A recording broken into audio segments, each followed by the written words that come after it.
Halogen means FClBrI 70 group के जो elements हैं उनको हैलोजेंस बोलते हैं, क्योंकि जो हैलो है वो स्टैंड करता है सॉल्ट के लिए और जेंस स्टैंड करता है प्रोड्यूसिंग के लिए, प्रोड्यूस टू प्रोड्यूस। तो ऐसे एलिमेंट जो सॉल्ट प्रोड्यूस करें वो कहलाएंगे आपके हैलोजेंस। ऐसे एलिमेंट जो एल्कली मेटल्स और अल्कलाइन अर्थ मेटल्स के साथ सॉल्ट प्रोड्यूस करते हैं वो कहलाते हैं आपके हैलोजन। जैसे NaCl हो गया, NaBr हो गया, MgCl2 हो गया, CaBr2 हो गया, ये सभी आपके हैलोजेंस ही हैं।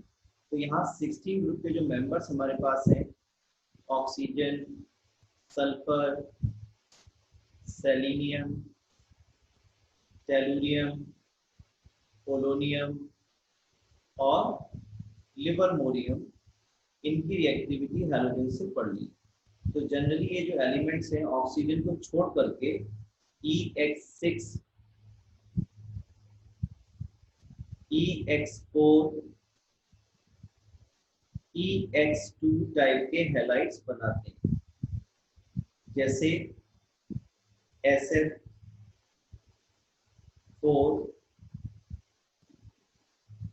SF6, SEF2, SEF4, SEF6, TeCl4, TeCl2, selenium Se2Cl2, इस तरह के जो हैलाइड्स है ये बनाते हैं। यानी कि जितने भी मेंबर्स हैं 16 ग्रुप के वो EX6, EX4, EX2 टाइप के हैलाइड्स बनाते हैं और जो स्टेबिलिटी है हैलाइड्स की वो इस ऑर्डर में रहेगी FClBrI। यानी कि अगर आपके पास कंपाउंड SF4 है, सल्फर टेट्राफ्लोराइड है, तो उसकी स्टेबिलिटी ज्यादा होगी than SCl4 sulphur tetrachloride, sulphur tetrabromide और सल्फर टेट्रा आयोडाइड के मुकाबले सबसे ज्यादा स्टेबिलिटी किसकी होगी? SF4 की होगी। जबकि जो हेक्साफ्लोराइड्स हैं वो जनरली गैसियस नेचर के होते हैं और उनकी ज्योमेट्री कितनी होती है? ऑक्टाहेड्रल, क्योंकि यहाँ पे जो एटम है वो sp3d2 हाइब्रिडाइज्ड स्टेट में रहता है। क्लास 11 में आपने चैप्टर नंबर 4 में SF6 का एग्जांपल लेकर के ही sp3d2 हाइब्रिडाइजेशन को एक्सप्लेन किया था। ये जितने भी टेट्राफ्लोराइड हैं उनमें से SF4 जो है गैसियस फॉर्म में रहता है, SeF4 लिक्विड फॉर्म में साइज बढ़ रहा है, TeF4 सॉलिड की फॉर्म में, क्योंकि टॉप टू बॉटम चलने पे साइज बढ़ रहा है। साइज बढ़ने की वजह से जो मैग्नीट्यूड है one double force of attraction का बढ़ेगा और गैस, फिर लिक्विड और फिर सॉलिड की फॉर्म में इनके टेट्राफ्लोराइड्स आपको मिलते हैं। अगर आप SF4 की बात करें, SeF4 के बारे में बात करें, तो इनका एक स्पेशल टाइप का स्ट्रक्चर रहता है जिसे हम बोलते हैं सीसॉ स्ट्रक्चर। आपने जब आप छोटे थे तो आपने एक स्विंग एंजॉय किया था, उसका नाम था सीसॉ। ये उसके दो बेस हैं, लेग हैं और ये उसके दो आर्म्स हैं। आप देखते हैं एक बच्चा यहाँ बैठ जाएगा, एक बच्चा यहाँ बैठ जाएगा, तो जब ये वाला बच्चा नीचे जाएगा ये कहेगा सी, तो ये जाएगा ऊपर, ये कहेगा सॉ, फिर ये जाएगा ऊपर, ये कहेगा सी, तो ये नीचे आने में कहेगा सॉ। हाँ देख लिया। लेकिन अगर कोई बहुत ही बड़ा बच्चा, हैवी बच्चा यहाँ बैठ जाएगा तो ये राइट साइड वाला बच्चा जो सी सी करता रहेगा और जो लेफ्ट साइड वाला बच्चा है ये हमेशा सॉ सॉ करता रहेगा। तो ज़रूरी है ऐसा स्विंग एंजॉय करने के लिए लगभग सेम वेट वाले बच्चे ही उसको एंजॉय करें, वरना भी सी सॉ की जगह वो सी सी हो जाएगा और सॉ सॉ हो जाएगा। तो जो SF4 है इसका जो आप ये स्ट्रक्चर देख रहे हैं ये सी सॉ स्ट्रक्चर कहलाता है और इस सी सॉ स्ट्रक्चर ऑफ SF4 में दो इलेक्ट्रॉन्स भी प्रेजेंट रहते हैं लोन पेयर की फॉर्म में, और इसीलिए SF4 जो है वो लुईस बेस की तरह काम करेगा और सल्फर के पास वेकेंट डी एटॉमिक ऑर्बिटल भी होते हैं। और यही वजह है जो सल्फर है वो SF4 के केस में इलेक्ट्रॉन्स को एक्सेप्ट भी कर सकता है, यानी कि जो अवेलेबिलिटी है डी एटॉमिक ऑर्बिटल की जिसमें इलेक्ट्रॉन एक्सेप्ट किए जा सकते हैं, ये SF4 लुईस एसिड की तरह काम करेगा। और यहाँ पर जो SF4 है लोन पेयर की अवेलेबिलिटी की वजह से which is available for donation रहेगा, ये लुईस बेस की तरह काम करेगा। तो मुझे ये क्वेश्चन बड़ा पसंद है। SF4 can act as both Lewis acid and Lewis base। SF4 Lewis acid और Lewis base दोनों की तरह ही काम कर सकता है। इसका रीजन आपसे जानना चाह रहे हैं तो आप बताएंगे due to the presence of lone pair of electron SF4 act as Lewis base whereas the availability of vacant d atomic orbitals in case of sulfur makes a Lewis acid। बड़ा अच्छा क्वेश्चन है लेकिन आज तक कभी board में आया नहीं है, लेकिन कॉम्पिटिटिव एग्जाम में एक आध बार पूछा गया, तो ये बात इनकी याद रखेंगे आप। जैसे यहाँ ये मेंशन भी किया गया है, देखिए सीसॉ ज्योमेट्री के बारे में बताया गया। और देखेंगे इनके जो हैलाइड्स हैं वो डिसप्रोपोर्शनेशन रिएक्शन में भी जाते हैं, क्योंकि आपने देखा ऑक्सीडेशन से जैसे ये S2F2, S2Cl2, S2Br2, SCtCl2, these dimeric halides undergo disproportionation reaction। जैसा कि आप स्क्रीन पर देख रहे हैं, यहाँ पे सल्फर का ऑक्सीडेशन स्टेट है +1 और यहाँ पे कितना है +4 और यहाँ पे कितना है 0। तो एक बार +1 से 0 ऑक्सीडेशन हो गया, एक बार +1 से 0 ये रिडक्शन हो गया। तो एक ही एलिमेंट का ऑक्सीडेशन रिडक्शन होता है। एक बात अच्छे से समझ लीजिए सब बच्चे, आपके सिलेबस में डिसप्रोपोर्शनेशन रिएक्शंस काफी हैं और एग्जामिनर की कोशिश रहती है कम से कम 1 या 2 डिसप्रोपोर्शनेशन रिएक्शंस आपसे जरूर पूछी जाए। तो आपने अभी तक जो डिसप्रोपोर्शनेशन रिएक्शंस पढ़ी है वो केवल HNO2 वाली ही पढ़ी हुई है। अगर आपको याद आ रहा हो HNO2 एक्वस सॉल्यूशन में डिसप्रोपोर्शनेशन में जाता है, HNO3 बनाएगा और NO बनाएगा और वाटर बनाएगा। तो ये आपके पास डिसप्रोपोर्शनेशन रिएक्शन का एग्जांपल है और उन्हीं की तरह एक एग्जांपल ये भी है जिसमें जो डाइमेरिक हैलाइड्स हैं Fe2Cl2 ये भी डिसप्रोपोर्शनेशन रिएक्शन में पार्टिसिपेट कर सकते हैं। ये क्वेश्चन अभी हमने डिस्कस किया था। अब मैं इनके कंपाउंड्स पढ़ रहा हूँ। एक बार इशिका जरा देखना बेटे, डाई ऑक्सीजन तो होगा कंपाउंड, लाई मैं चेक कर, मैं स्क्रीन पे एक बार चेक कर लेता हूँ, देखिए आप लोग भी देख लेंगे कि ये है या नहीं, कौन कौन से कंपाउंड्स रह गए हमारे पास। रिवाइज सिलेबस देखते हैं, अच्छा रहेगा।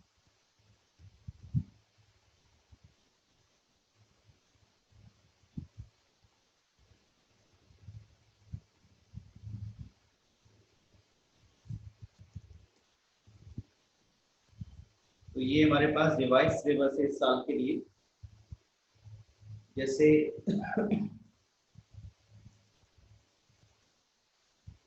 16 ग्रुप में जनरल इंट्रोडक्शन हो गया, ऑक्सीडेशन स्टेट हो गया, अकरेंस हो गया, फिजिकल केमिकल प्रॉपर्टीज हो गया, डाई ऑक्सीजन की प्रिपरेशन है, प्रॉपर्टीज यूज है, ओजोन के बारे में, सल्फर के एलोट्रोपिक फॉर्म है, compound sulphur preparation property use sulphur oxide, ये पूरा ही पूरा है।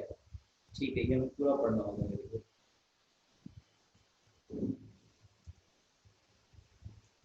तो ये सभी कंपाउंड इसके हैं, उसको हम पढ़ लेते हैं। देखिए बहुत आसान है, डाई ऑक्सीजन आपके सामने स्क्रीन पर डाई ऑक्सीजन है।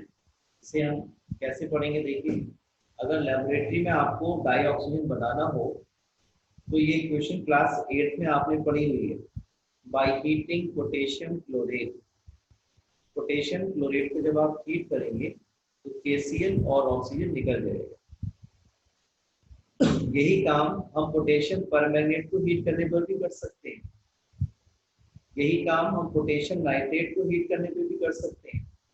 तो जो क्लोरेट्स हैं, जो नाइट्रेट्स हैं और जो परमैंगनेट्स हैं जैसे KMnO4 ये हीट करने पर डाई ऑक्सीजन गैस को रिलीज कर देते हैं। इसी तरह से जो हैवी मेटल्स हैं हैवी मेटल जैसे लेड का ऑक्साइड हो, सिल्वर का ऑक्साइड हो, मरकरी का ऑक्साइड है, इनके एटॉमिक मासेस ज्यादा हैं। तो ये देखा जाता है जो हैवी मेटल के ऑक्साइड्स होते हैं वो हीट करने पर डायरेक्टली ऑक्सीजन को रिलीज कर देते हैं, जैसे Ag2, हीट करेंगे Ag अलग O2 अलग, Pb3O4, PbO अलग और O2 अलग। इसी तरह से HgO, HgO2 अलग, PbO2। तो जितने भी हैवी मेटल के ऑक्साइड्स हैं वो हीट करने पर डाई ऑक्सीजन को डायरेक्टली ही रिलीज कर देते हैं। तो यही बात लिखी गई है। By the thermal decomposition of the oxides of metals, low in electrochemical series and higher oxides of some metals। तो इस तरह से ये बात याद रखेंगे। हाइड्रोजन परऑक्साइड आपने 11 में पढ़ा हुआ है, ये डिकम्पोज हो जाता है वाटर में और डाई ऑक्सीजन में। ये भी आपके सामने डिस्प्रोपोर्शनेशन रिएक्शन है। इसमें O का ऑक्सीडेशन स्टेट यहाँ पर -1 है, परऑक्साइड है, यहाँ पर -2 है और यहाँ पर 0 है। तो एक बार -1 से -2 ये रिडक्शन हो गया और -1 से एक बार 0 ये ऑक्सीडेशन हो गया। तो यहाँ पर H2O2 से भी हम डाई ऑक्सीजन ऑब्टेन कर लेते थे। अगर आपको याद आ रहा हो, आपके पास क्वेश्चन आया करता था, what do you mean by 10 volume H2O2। तो 10 वॉल्यूम H2O2 का मतलब ये हुआ कि अगर ऐसे H2O2 के 1 लीटर को हीट करेंगे तो एसटीपी पर 10 लीटर ऑक्सीजन मिलेगी। ऐसे अगर लिखा 20 वॉल्यूम H2O2 यानी कि ऐसे H2O2 के अगर 1 लीटर को हीट करेंगे तो 20 लीटर ऑक्सीजन आपको मिलेगी। इस बात का ध्यान रखेंगे सभी बच्चे। नेक्स्ट हम बात करेंगे इसमें, अगर इंडस्ट्री हमें बनाना लार्ज स्केल पे बनाने को तो एयर में प्रेजेंट है 21% बाय वॉल्यूम, तो उसको हम लिक्विफिकेशन कर लेते हैं और हमें डाई ऑक्सीजन जो है वो लिक्विफाइड फॉर्म में मिल जाती है। On large scale it can be prepared from water और air. Electrolysis of water leads to release of hydrogen at cathode and anode। Industrially, dioxygen is obtained from air by first removing carbon dioxide, water vapor, and then remaining gases are liquefied। तो इस तरह से industry भी हम इसको बना सकते हैं। आप लोग रोज ऑक्सीजन को खा भी रहे हैं और इनहेल भी कर रहे हैं, तो ना तो आपको कोई कलर मिलेगा ऑक्सीजन का, ना ही कोई ऑर्डर मिलेगी। तो ऑक्सीजन जो है या डाई ऑक्सीजन जो कलरलेस है, ऑर्डरलेस है, इसकी सॉल्युबिलिटी वाटर में ठीक ठाक है। ठीक है मतलब काफी कम है। और ठीक है मैंने इसलिए बोला क्योंकि सफिशिएंट है जो मैराइन स्पीशीज हैं, जो एक्वेटिक स्पीशीज हैं, वो उसमें रेस्पिरेशन कर सके, क्योंकि उनको रेस्पिरेशन के लिए कहाँ से ऑक्सीजन मिल रही है, जो वाटर के अंदर डिसॉल्व ऑक्सीजन है वहीं से बात को कर रहे हैं। ये लिखा है it's solubility in water is to the extent of 3.08 centimeter cube in 100 centimeter cube water at 293 Kelvin, which is just sufficient for the virtual support of marine and aquatic life। It liquefied at 90 Kelvin and freezes at this Kelvin। तो oxygen के 3 isotopes होते हैं, वो 16, 17 and 18। जो molecular oxygen है वो unique है क्योंकि पैरामैग्नेटिक है spite of having even number of electron. ये आपने क्लास 11 में मॉलिक्यूलर ऑर्बिटल थ्योरी पढ़ी थी। बल्कि जो मॉलिक्यूलर ऑर्बिटल थ्योरी है उसका एग्जिस्टेंस में आने का रीजन भी यही है कि ऑक्सीजन का जो डायमैग्नेटिक कैरेक्टर होना चाहिए वो नहीं होता, पैरामैग्नेटिक होता। तो ये बात वैलेंस बॉन्ड थ्योरी नहीं बनाई, बता पाई। जैसे मैंने आपको सामने बना रहा हूँ, देखिए ऑक्सीजन में 6 इलेक्ट्रॉन्स हैं,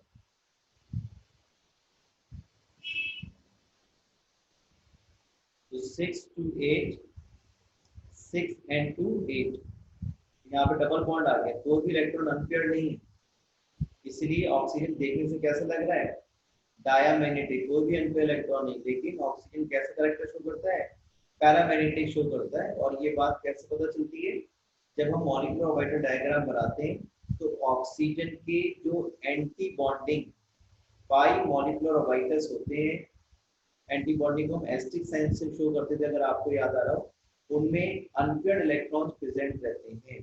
तो अगर आपसे कोई क्वेश्चन पूछता है why O2 is paramagnetic in nature, तो आप बताएंगे because it has unpaired electron in its pi anti-bonding molecular orbitals। बड़ा इंपॉर्टेंट क्वेश्चन है ये वाला तो नहीं, लेकिन क्वेश्चन कैसा आता है, which form of sulphur is paramagnetic. Sulphur जो है एसिड की फॉर्म में रहती है, लेकिन अगर आप इसे लगभग 1000 केल्विन टेम्परेचर पर हीट करें और हाई टेम्परेचर पर हीट करें तो S8 जो है वो S2 की वेपर फॉर्म में, गैसेस फॉर्म में आ जाता है। और लाइक O2 S2 की भी पाई एंटी बॉन्डिंग मॉलिक्यूलर ऑर्बिटल्स में अनपेयर्ड इलेक्ट्रॉन्स होते हैं, इसीलिए S2 भी पैरामैग्नेटिक नेचर का होता है। क्वेश्चन दो तरह से आता है। पहला, which form of sulphur is paramagnetic in nature, तो S2 वाली फॉर्म पैरामैग्नेटिक नेचर की होगी। क्यों होगी उसका रीजन आप बताएंगे, because like oxygen, like dioxygen यानी कि like O2, it also has unpaired electron in its pi anti-bonding molecular orbitals। ठीक है, और कैसे शो करेगा, जब हम सल्फर को हाई टेम्परेचर पर हीट करते हैं तब ये शो करेगा। तो इस बात को समझ ध्यान, लगभग हर साल आने वाला क्वेश्चन है, which form of sulphur is paramagnetic in nature and why. S2 due to the presence of unpaired electron in pi anti-bonding molecular orbitals।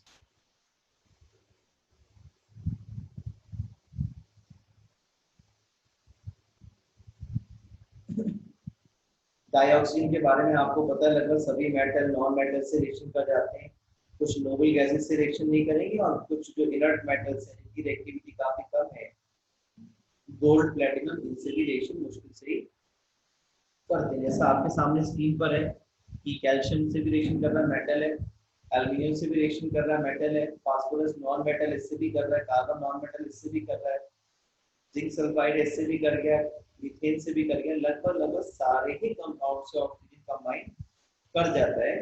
और जो इनर्ट मेटल्स हैं या जो नोबल गैसेस हैं उनसे जनरली रिएक्शन नहीं करते। कुछ कंपाउंड ये कैटालिटिकली ऑक्सीडाइज भी कर सकते हैं ऑक्सीजन से, जैसे SO2 को वैनेडियम पेंटॉक्साइड की वजह में SO3 में कन्वर्ट कर लेते हैं। आगे पढ़ेंगे दोबारा से। ये आपका डीकेस प्रोसेस कहलाता है, जिसमें आप HCl का ऑक्सीडेशन करके क्लोरीन बनाते हो। अभी क्लोरीन पढ़ेंगे तो ये रिएक्शन फिर हमें पढ़नी है। डीकेस प्रोसेस कहलाता है, जिसमें हम क्यूप्रिक क्लोराइड की प्रेजेंस में हम HCl का एयर में ऑक्सीडेशन करते हैं। तो एयर में जो ऑक्सीजन अवेलेबल है वो इस HCl के जो Cl नेगेटिव है Cl2 को ऑक्सीडाइज कर देगा। इन एडिशन टू इम्पोर्टेंस, देखिए, in addition to its importance in normal respiration and combustion process, oxygen is used in oxyacetylene welding। Welding करते हैं एसिटाइलिन गैस की हेल्प से, तो उसमें ऑक्सीजन की रिक्वायरमेंट रहती है। In the manufacture of many metal particularly steel, oxygen cylinders are widely used in hospital. आजकल तो बहुत ज्यादा यूज में आ रहे हैं। हाई एल्टीट्यूड जहाँ पे बहुत ज्यादा हाइट रहती है वहाँ पे ऑक्सीजन लेवल कम हो जाता है। एंड माउंटेन वगैरह में जाकर के अपने करते हैं, उसकी बात हो गई। The combustion of fuels, hydrogen in liquid oxygen provide tremendous thrust in rocket. तो हाइड्रोजन को एज ए फ्यूल यूज करते हैं। और ये आपने इलेक्ट्रोकेमिस्ट्री में पढ़ा दिया फ्यूल सेल। तो डाई ऑक्सीजन जो वो तो एज ए ऑक्सीडाइजर रहेगा और जो हाइड्रोजन है वो एज ए फ्यूल रहेगा। तो ऑक्सीजन जो है हाइड्रोजन के जो कंबशन होता है उससे बहुत ट्रेमेंडस अमाउंट ऑफ एनर्जी रिलीज होती है, जो कि रॉकेट को बहुत ज्यादा थ्रस्ट देता है मूव करने के लिए। Which of the following does not react with oxygen directly? तो प्लेटिनम नहीं करेगा और टाइटेनियम नहीं करेगा। आयरन और जिंक जो है वो कर जाएगा, दो नहीं करेंगे, प्लेटिनम और titanium due to their low reactivity. Complete the following reaction. ये C2H4 की रिएक्शन ऑक्सीजन से कराएंगे तो जो कार्बन है वो CO2 में कन्वर्ट हो जाएगा और जो वाटर है H है वो वाटर बना देगा। इसी तरह से जो एल्यूमिनियम है वो Al2O3 बना देगा। अब कुछ सिंपल ऑक्साइड्स पढ़ेंगे जो बाइनरी कंपाउंड्स है ऑक्सीजन की, उनके बारे में हम बात करेंगे। ये सारी बातें आपको पता है। जैसे अगर एस सल्फर है, ये नॉन मेटल है, इसका ऑक्साइड एसिडिक नेचर का होगा। कैसे पता चलेगा, जब इस ऑक्साइड को वाटर में डिसॉल्व करोगे और एसिड प्रोड्यूस हो। सल्फ्यूरस एसिड है तो इसका मतलब वाटर तो खुद न्यूट्रल है, तो जो आप ऐड कर रहे हो एसिड वो कैसा होगा, एसिडिक नेचर का होगा। इसी तरह से जो मेटल्स के oxides they are basic in nature, ये पता है आपको। जब आप वाटर में डिसॉल्व करोगे तो आपको एल्कली मिलता है, तो मेटल का ऑक्साइड बेसिक नॉन मेटल के एसिडिक, लेकिन कुछ ऑक्साइड ऐसे हैं जो एम्फोटेरिक बिहेवियर के होते हैं, जैसा आपके सामने ये Al2O3 दिखाई पड़ता है। Al2O3 हो गया, जिंक ऑक्साइड हो गया, बेरिलियम ऑक्साइड हो गया, ये एम्फोटेरिक नेचर के होते हैं। यानी कि अगर Al2O3 की रिएक्शन आप एसिड से करा रहे हो तो ये कंबाइन करके इस तरह का कॉम्प्लेक्स बनाएगा, तो ये एसिड है। और अगर कोई सब्सटेंस इस एसिड से रिएक्शन कर रहा है तो कैसा हो गया, बेसिक नेचर का हो गया। ये बेस है, एल्यूमिनियम ऑक्साइड इससे भी रिएक्शन कर सकता है। तो अगर कोई सब्सटेंस किसी बेस से रिएक्शन कर रहा है तो कैसा हो गया, एसिडिक नेचर का हो गया। तो ये दोनों रिएक्शन सपोर्ट कर रही है कि जो एल्यूमिनियम ऑक्साइड है वो एम्फोटेरिक बिहेवियर रखता है। There are some oxide which are neither acidic nor basic. Such oxides are called neutral oxide, जैसे CO, NO और N2O। ध्यान से देख लीजिए, तो लो ग्रेड के कॉम्पिटिटिव एग्जाम में उसमें आ जाते हैं which of the oxide is neutral, तो CO, NO, N2O यानी लाफिंग गैस भी आपकी न्यूट्रल है। फिर हम बात करेंगे ओजोन के बारे में। ओजोन एक एलोट्रॉपिक फॉर्म है ऑक्सीजन की, जो काफी ज्यादा रिएक्टिव है। और अपर एटमॉस्फेयर में जब थंडरिंग होती है, स्टॉर्मिंग होती है, लाइट चमकती है, तब ये ऑक्सीजन बहुत हाई एल्टीट्यूड्स पर ओजोन में कन्वर्ट हो जाती है। और लगभग 20 किलोमीटर तक की जो हाइट है हमारे एटमॉस्फेयर की, वहाँ पे ऑक्सीजन के साथ साथ ओजोन भी आपको मिलती है। और ये ओजोन जो है अल्ट्रा वायलेट रेज को हमारे अर्थ तक आने से रोकती है। Ozone layer protect the earth surface from an excessive concentration of ultraviolet radiation. इसे कैसे बनाएंगे वो हम सीख लेते हैं ओजोन के बारे में। मैं कंपाउंड को थोड़ा सा स्पीडली पढ़ा रहा हूँ। अगर आपको बात कम समझ में आती है या आपको लगता है मैं फिर से वो बात रिपीट करूँ, तो आज आप वीडियो की हेल्प लेंगे, और फिर भी समझ में नहीं आती है तो कल आप पूछेंगे। और पहले तो मैं ही पूछूंगा आपसे, आपसे सुनूंगा मैं दोबारा से, और आप अगर नहीं आंसर करेंगे तो मैं फिर आपको बताऊंगा कि कंपाउंड को कैसे याद करते हैं। ये हमने बात करनी है ओजोन के प्रिपरेशन की। तो ओजोन की जो प्रिपरेशन है वो एक स्पेशल टाइप के डिवाइसेस में करते हैं जिनको हम बोलते हैं ओजोनाइजर्स।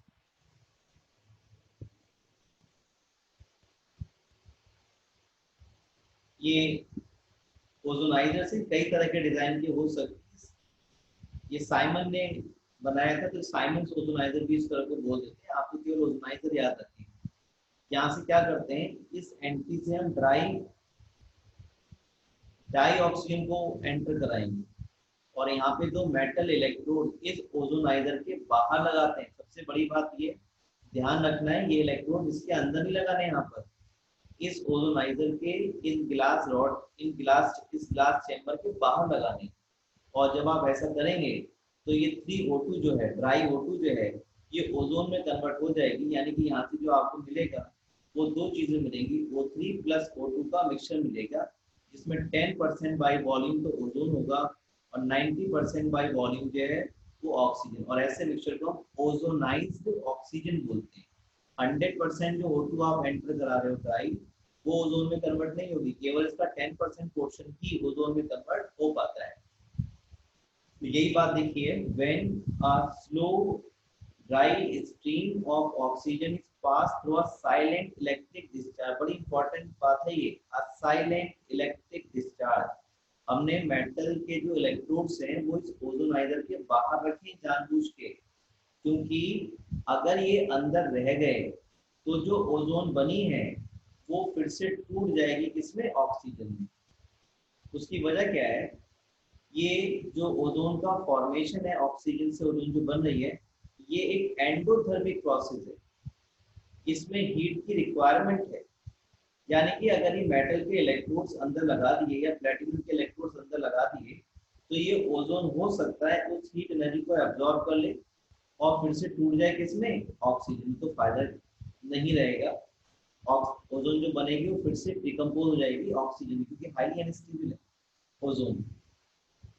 तो इसीलिए यहाँ पर हमेशा साइलेंट इलेक्ट्रिक डिस्चार्ज ही यूज किया जाता है, क्योंकि जो since the formation of ozone from oxygen is an endothermic process, It is necessary to use a silent electrical discharge in its preparation to prevent its decomposition. Question आता है, कई बार आ चुका है क्वेश्चन कि why a silent electrical discharge is required to prepare ozone from dioxygen. तो बहुत सीधा सा आंसर है, it is an endothermic process and it is necessary to use a silent electrical discharge in its preparation to prevent its decomposition. क्योंकि endothermic process है ना, जरा सी heat मिली तो ओजोन तो फिर से टूट जाएगा, किसमें, ऑक्सीजन। की बात को ध्यान रखेंगे सभी बच्चे।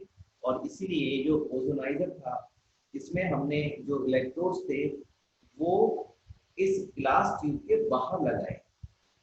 फिर हम बात करने वाले हैं जो कंसंट्रेशन है ओजोन की, वो 10% आर रिक्वायर्ड है ना। A battery of ozonizer can be used. A pure oxygen can be condensed in a vessel surrounded by liquid oxygen. इसको कंडेंस भी कर सकते हैं, ये कोई ज़्यादा इंपॉर्टेंट बात नहीं है हमारे पास। लेकिन ये बात हम सीखेंगे कि जो प्योर ओजोन है वैसे तो वो लाइट ब्लू कलर की होती है, पेल ब्लू कलर की होती है, और जब वो ज़्यादा कम अमाउंट में होती है तो वो डार्क ब्लू कलर के लिक्विड या ब्लू ब्लैक सॉलिड की फॉर्म में हमें दिखाई पड़ती है। ओजोन की कैरेक्टरिस्टिक स्मेल होती है और इसकी कंसंट्रेशन अगर ज़्यादा है तो वो हार्मलेस भी रहती है। If concentration rises above 100 parts per million, breathing becomes uncomfortable, resulting in headache and nausea. ठीक है, इससे ज़्यादा कंसंट्रेशन रहेगी तो वो डिफिकल्टी कॉज कर सकती है। ये भी इंपॉर्टेंट बात है, ये बात इंपॉर्टेंट है। Ozone is thermodynamically unstable. कई बार क्वेश्चन बोर्ड में आ चुका है, why ozone is thermodynamically unstable. आप देखेंगे अगर ओजोन का डिकम्पोजिशन हो रहा है ऑक्सीजन में तो यहाँ 2 मोल्स है, यहाँ कितने मोल्स है, 3 मोल्स है। तो एंट्रोपी चेंज कैसा है, यहाँ पर पॉजिटिव है। एंट्रोपी चेंज कैसा है, पॉजिटिव है। और जब ऑक्सीजन से ओजोन बनाया था तो प्रोसेस कैसा था, एंडोथर्मिक था। और अब कैसा हो गया प्रोसेस, एक्सोथर्मिक। रिवर्स होगा तो क्या होगा, प्रोसेस एक्सोथर्मिक हो जाएगा। डेल्टा एच कैसा है, नेगेटिव है। और जो गिब्स हेल्महोल्ट्ज इक्वेशन आपके पास, delta g is equal to delta h minus t dot delta s. यहाँ पे डेल्टा एस कैसा है, पॉजिटिव, यानी कि पूरा फैक्टर क्या हो गया, नेगेटिव। और डेल्टा एच भी कैसा है, नेगेटिव। तो ये दोनों negative negative highly negative value बनाते हैं डेल्टा जी की। तो इसलिए ओजोन थर्मोडायनामिकली हाईली अनस्टेबल है, क्योंकि इसके लिए जो गिब्स एनर्जी चेंज की वैल्यू है वो बहुत बहुत ज्यादा नेगेटिव आती है, क्योंकि दोनों जो फैक्टर्स हैं एंथैल्पी चेंज वो भी नेगेटिव है और डेल्टा एस पॉजिटिव होने की वजह से यहाँ पर जो टी डॉट डेल्टा एस का प्रोडक्ट है फाइनली वो भी कैसा होगा, पॉजिटिव। और बाहर माइनस का साइन पहले से ही है, तो ये दोनों नेगेटिव बनके high value negative value of delta G की बनाते हैं for the decomposition of ozone. और यही वजह है ओजोन का जो डिकम्पोजिशन है उसके लिए डेल्टा जी की वैल्यू ज़्यादा नेगेटिव होने की वजह से जो ओजोन है वो थर्मोडायनेमिकली हाईली अनस्टेबल है। तो कई बार क्वेश्चन आ चुका है, why ozone is thermodynamically unstable. तो ozone is thermodynamically unstable with respect to oxygen since its decomposition into oxygen results in the liberation of delta H, negative हो गया, and an increase in entropy delta is positive. These two effects reinforce each other. दोनों एक दूसरे की negative value को बढ़ाएंगे, delta G की negative value को प्रमोट करेंगे, resulting in large negative gives energy change for its conversion into oxygen. It is not really surprising, therefore, high concentration of ozone can be dangerously explosive. बम का काम करेगी अगर ozone की concentration ज्यादा है। आज मैं केवल इतना ही पढ़ा रहा हूँ, पढ़ाने को तो और भी बहुत सी बात कर सकते हैं, लेकिन मैं केवल यहाँ तक ही डिस्कस कर रहा हूँ। 16 ग्रुप को केवल कल मैं आपसे केवल 16 ग्रुप को ही सुनूंगा, ठीक है। और कल सुबह ही पढ़ेंगे 9 o'clock, ठीक है। सुबह में किसी को प्रॉब्लम तो नहीं होगी ना, अगर किसी का तो अभी बताइए। सुबह 9 बजे कल हम पढ़ेंगे, ठीक है। मैं अनन्या आपसे मुझे बात करनी थी, अनन्या और इशिका से। बाकी बच्चे जो है लीव कर जाइए, मैं अनन्या से और इशिका से एक जरा आधे मिनट बात करूंगा, बाकी बच्चे लीव कर दिए, कल सुबह 9 बजे ज्वाइन करिएगा। Ananya, yes sir. बेटे 11th के नोट्स पढ़े हैं आपके पास? सर 11th के हाँ होंगे, बट बेटे लास्ट चैप्टर्स के नहीं है नहीं, मेरे वो पास। क्लास मेरा के, एक्सीडेंट हो गया था ना, वो वाले तो नहीं है मेरे पास। अच्छा इशिका आपके पास होंगे बेटे, यूनिट 1 और 2 के चाहिए अभी मुझे। यस सर होंगे। तो आप इशिका ऐसे करना, आप यूनिट 1 के स्कैन करके मुझे पीडीएफ भेज देना। अनन्या आप सेकंड चैप्टर के भेज देना बेटे। Okay sir. इशिका आप फर्स्ट चैप्टर की भेज देना, थोड़ा 10-5 मिनट लगेगा आपको, उसको सही से जरा स्कैन करके ना क्लियरली लाइट में लेकर के आप मुझे पीडीएफ भेज देना स्कैन करके यूनिट 1 के, और अन्य आप सेकंड चैप्टर के बेटे भेज देना, ठीक है? कोशिश करना अभी भेज दें, आधे घंटे में तो अच्छा रहेगा, ठीक है? बाकी फिर कल सुबह 9 बजे हम लोग पढ़ेंगे इसको आप पढ़ लीजिए अच्छे से, मीटिंग एंड ही होने वाली है।